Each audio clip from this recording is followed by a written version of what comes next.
প্রশ্নটা করছি এই জন্য যে আমি একজন মা, আমার ছেলে মেয়েদের বড় করতে হবে। আপনি পড়াশোনায় খুব ভালো ছিলেন, ডাক্তারি পাশ করেছেন, আর এখন পৃথিবীর বিভিন্ন জায়গায় লেকচার দিচ্ছেন। আপনার মতো সন্তান, আপনার মতো মানুষ পৃথিবীতে আরো প্রয়োজন।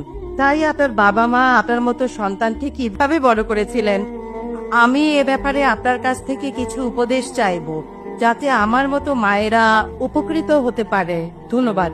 বোন, আপনি খুব সুন্দর প্রশ্ন করেছেন।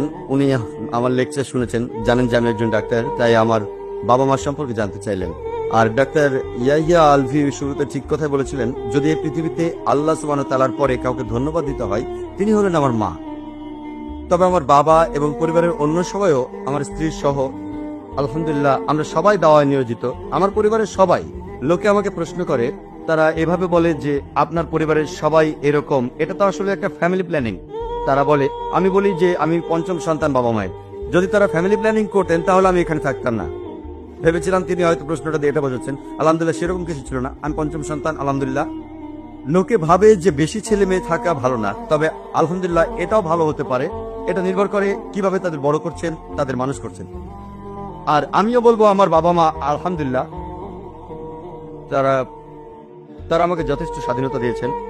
তারা আমার উপর কোনো ব্যাপারে কখনো জোর খাটাননি যে এটা মানো, ধর্ম মানো। আলহামদুলিল্লাহ আমার বাবা মা যথেষ্ট ধার্মিক, আলহামদুলিল্লাহ তারা আমার উপর কখনো জোর করেননি, আমাকে যথেষ্ট স্বাধীনতা দিয়েছেন। তবে তারা সবসময় কোরআন ও সুন্নাহ মেনে চলেছেন আলহামদুলিল্লাহ।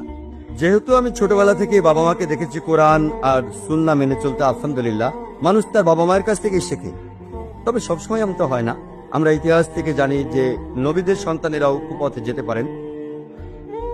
এটা আসলে আল্লাহ সুবহানাহু ওয়া তাআলার ইচ্ছা ছাড়া হয় না। আল্লাহ সুবহানাহু ওয়া তাআলার ইচ্ছাই সবচেয়ে বেশি দরকার, বাবা মায়ের সাহায্য দরকার। আর এর একটা কারণ হচ্ছে পবিত্র কোরআনে সূরা আল ইমরানের 160 নম্বর আয়াতে উল্লেখ আছে, আল্লাহ সাহায্য করিলে কেউ তোমাদের হারাতে পারবে না। যদি আল্লাহ সাহায্য না করেন তাহলে তিনি ছাড়া কে এমন আছে যে তোমাদের সাহায্য করিবে? আল্লাহ সাহায্য না করিলে কেউ সাহায্য করতে পারবে না। তাই মুমিনগণ নির্ভর করুক আল্লাহ সুবহানাহু ওয়া তাআলার উপর। আমার বাবা মা নির্ভর করেছিলেন আল্লাহ সুবহানাহু ওয়া তাআলার উপর। তারা আমাকে ডাক্তার বানানোর জন্য অনেক টাকা খরচ করেছেন। আর আমার মা চাইতেন তার ছেলে হবে সবচেয়ে সেরা ডাক্তার। তিনি চাইতেন আমি যেন ক্রিস বার্নার্ডের মতো হই, যিনি প্রথম হার্ট ট্রান্সপ্লান্ট অপারেশন করেছিলেন সাউথ আফ্রিকার ডাক্তার। মা তার সঙ্গে দেখাও করেছিলেন, তিনি এটাই চেয়েছিলেন। আলহামদুলিল্লাহ আমিও ডাক্তার হতে চেয়েছিলাম। আর আমি এই পেশাটা বেছে নিয়েছিলাম কারণ আমি ভেবেছিলাম, আর আসলেও তাই আলহামদুলিল্লাহ আমার দৃষ্টিভঙ্গি বদলায়নি, যে এক কথাই বললে মানুষের সেবা করার জন্য ডাক্তারি সবচেয়ে ভালো পেশা, ভালো পেশাগুলোর একটা।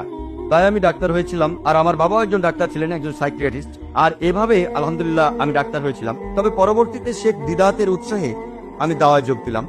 তখন আবিষ্কার করলাম যে আমার রোগীদের শারীরিক অসুখের বদলে আধ্যাত্মিক অসুখ সারিয়ে অনেক বেশি তৃপ্তি পাচ্ছি আমি, অনেক বেশি তৃপ্তি।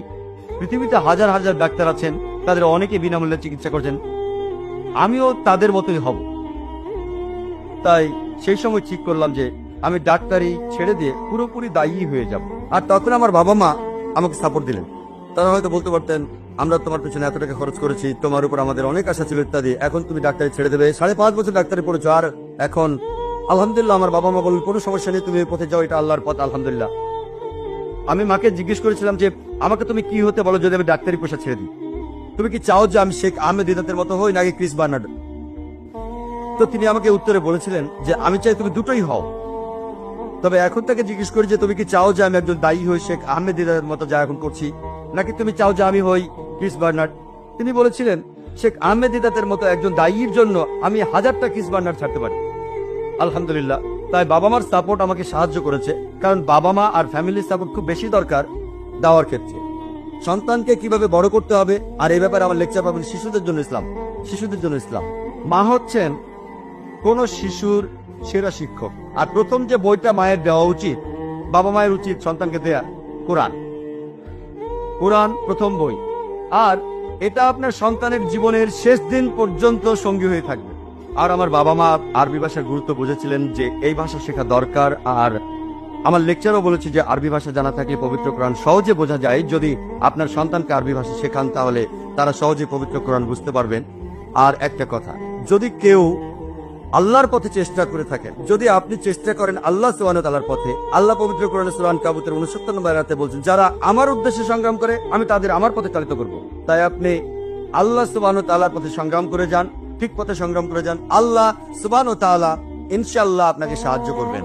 তাই প্রথমে দরকার আল্লাহর উপর বিশ্বাস, দ্বিতীয় হলো সংগ্রাম, তৃতীয় হলো কৌশল। আশা করি উত্তর পেয়েছেন।